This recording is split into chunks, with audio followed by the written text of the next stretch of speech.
Selain memberikan pelayanan yang sesungguhnya, ia juga harus memberikan nado mekanik bagi tiap tamu. Maka dari itu, tak heran jika gadis tersebut sering keluar masuk ke tiap kamar. Ketika film dimulai, kita langsung diperlihatkan kepada seorang pria yang tidak pernah disebutkan namanya. Pria ini berniat check-in ke sebuah hotel misterius bernama Renata Hotel. Ia pun disambut langsung oleh si pengurus hotel yang segera memberikannya kunci kamar. Biar gak ribet, sepanjang film kita akan memanggil si tamu ini dengan nama si Ben. Di sini, Ben segera diantar ke depan kamarnya. Ia tak diberikan sedikit pun kesempatan untuk berbicara. Jelas, Ben langsung merasa heran karena seharusnya ia berhak mendapatkan pelayanan terbaik. Tapi pada faktanya, hal itu tidak pernah terjadi. Barang-barang yang ada di kamar tidaklah beraturan dan bahkan posisinya tidak enak dilihat. Sontak Ben mulai berpikir apakah ia telah check-in di hotel yang salah. Di samping itu, hotel ini benar-benar menomorsatukan keheningan. Sampai sekarang tidak ada satupun suara bising yang terdengar, baik itu suara langkah kaki ataupun suara berisik dari kamar lain. Terlihat untuk menonton televisi di malam hari pun besaran volume harus di bawah 20 desibel. Kemudian Ben berjalan untuk melihat-lihat. Selayaknya hotel pada umumnya, berbagai fasilitas pendukung turut berada di sana. Fasilitas yang nantinya bisa dimanfaatkan oleh Ben selaku penghuni baru. Namun disitulah ia sadar bahwa si pengurus hotel selalu rutin menyiarkan pengumuman. Anehnya pengumuman yang disampaikan merupakan sebuah pengulangan dari beberapa aturan. Seperti halnya tidak boleh berlari di lorong, tidak boleh minum alkohol di atas jam 9 malam, dan tidak boleh berisik. Tak lama, Ben melihat seorang pelayan hotel yang diajak masuk ke salah satu kamar. Tak tahu apa yang dilakukan oleh pelayan itu, tapi yang jelas Ben merasa kelelahan. Sayangnya, Ben tidak bisa beristirahat secara normal. Ia harus diganggu dengan suara bising dari sepasang kekasih yang sedang beradu mekanik. Nah, sejak saat itulah Ben mulai merasa aneh. Bagaimana mungkin suara TV harus tetap kecil, sedangkan malam-malam begini ada sepasang kekasih yang tak tahu diri. Karena gak bisa tidur, Ben mampir ke sebuah bar sederhana di hotel tersebut, di mana ia disambut langsung oleh seorang barista. Barista yang tidak diketahui namanya itu turut menawarkan alkohol kepada Ben. Alhasil, Ben gak mau menanggapi karena ia tahu tindakan itu akan melanggar aturan. Lalu ketika hari berganti, Ben sadar bahwa masih terdapat kehidupan di hotel ini. Di mana pagi itu ia harus menikmati sarapan bersama sepasang suami istri. Si istri bersikeras mengajak Ben berbicara, namun sang suami menekankan untuk tidak mengganggu ketenangan Ben. Dan saat makanan tiba, suasana yang tadinya hening tiba-tiba saja berubah menjadi berisik. Sang suami menikmati makanan itu dengan cara yang aneh serta tamak. Di sisi lain, si pelayan hotel tidak terlihat tenang sama sekali. Saking gugupnya, sendok-sendok pun harus berserakan. Tapi entah kenapa Ben tidak diizinkan untuk membantu. Padahal di sini Ben berniat membantu karena si pelayan tampak sangat gugup. Sampai pada akhirnya Ben tidak menyicipi makanan itu. Dan pada momen tersebut ia kembali dikejutkan dengan keberadaan wanita di kursi roda.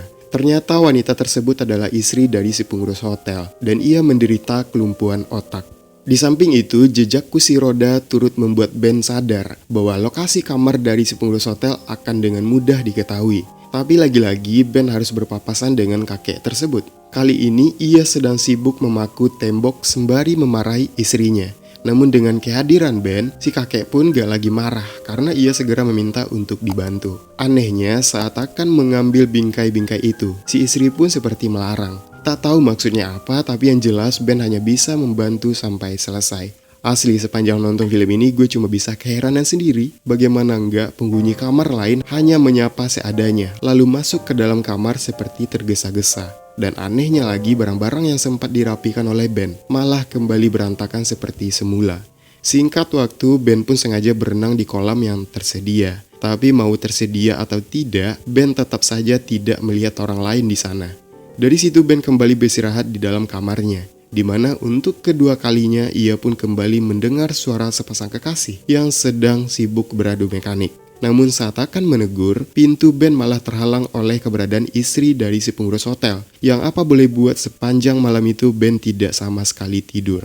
Sayangnya sampai sekarang ini Ben gak pernah tahu suara itu berasal dari mana. Tapi Ben curiga dengan sepasang suami istri yang selalu sarapan bersamanya. Hari berikutnya ia ditantang bermain biliar oleh seorang pria pebisnis yang merupakan tetangga kamarnya. Selayaknya orang baru kenal, mereka pun berbincang mengenai hal-hal sepele. Namun seiring berjalannya waktu, topik pembicaraan segera bergeser. Pria tersebut sengaja menunjukkan sebuah pil yang ia jual. Dari apa yang disampaikan, Ben pun disuruh menegak pil itu di saat suara adu mekanik mulai terdengar, yang nantinya Ben tidak akan terganggu, melainkan merasa nyaman untuk beristirahat.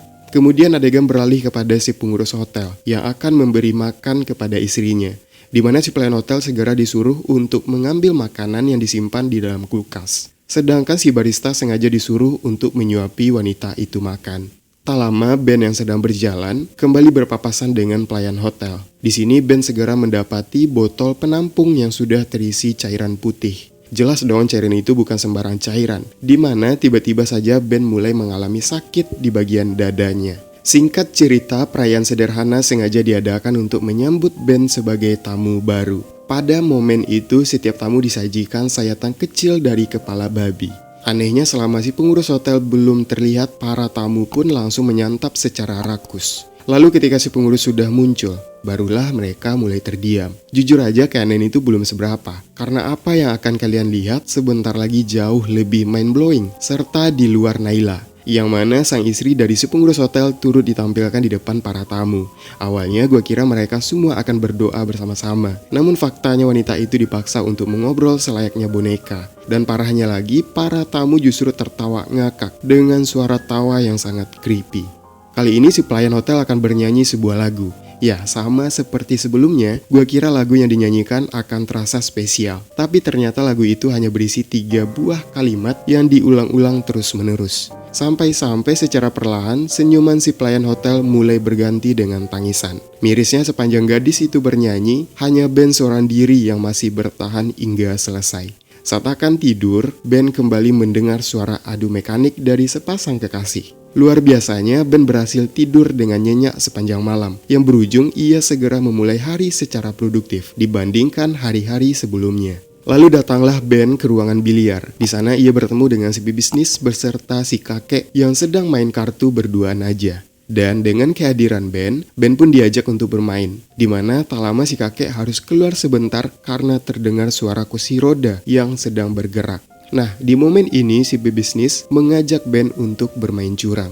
Pria itu mengaku bahwa ia sudah merasa lelah untuk mematuhi segala aturan. Dan apa boleh buat, pada ujungnya si kakek pun harus mengalami kekalahan telak. Sedangkan di samping itu, Ben gak peduli dengan menang atau kalah, di mana ia hanya peduli dengan untuk bisa mendapatkan pil dalam jumlah yang sangat banyak.